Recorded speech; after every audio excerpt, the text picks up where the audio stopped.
ছিল নদিয়ায়। কালীগঞ্জে বিধানসভা উপনির্বাচনের সময় তোমরা জানো বুলিন্দি গ্রামে মস্তানি গুন্ডামি হয়েছিল, তামান্না খুন হয়েছিল। তার বিরুদ্ধে যারা আওয়াজ তুলছিল, প্রতিবাদ করছিল, তামান্না পরিবারের পাশে দাঁড়িয়েছিল, সেই বামপন্থী কর্মীদের আমাদের সমর্থকদের উপরে পুলিশ পুরনো মামলা হোক বা মিথ্যা মামলার নাম করে হোক কাল মাঝরাতে গিয়ে তাদের বাড়ির মহিলা পুরুষ বাচ্চাদেরকে নির্যাতন করেছে, ধরে নিয়ে গেছিল। সেই রাত্রে আমাদের কর্মীরা গিয়েছে, গ্রামবাসীরা গিয়েছে, পুলিশ তাদের ছাড়তে বাধ্য হয়েছে। আজকে তামান্নার মার সঙ্গে আমাদের পার্টির নেতৃবৃন্দ ডিএম এর কাছে, এসপির কাছে যাচ্ছে, কারণ ফাঁড়িতে এফআইআর করতে গিয়েছিল, এফআইআর নেয়নি।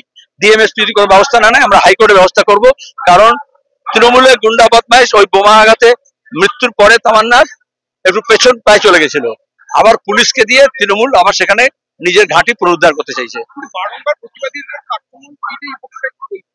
এটা মমতা ব্যানার্জি বিজেপি তৃণমূলের স্টাইল অফ ফাংশনিং।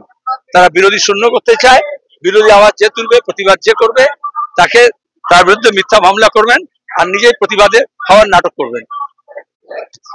এই ভিডিওটিকে লাইক করুন, আপনার গুরুত্বপূর্ণ মতামত কমেন্টের মাধ্যমে আমাদের জানান এবং আমাদের চ্যানেলের ভিডিও সবার আগে দেখার জন্য ইউটিউবে গণশক্তিকে সাবস্ক্রাইব করুন, ফেসবুকে ফলো করুন এবং শেয়ার করুন আপনার পরিচিতদের মধ্যে।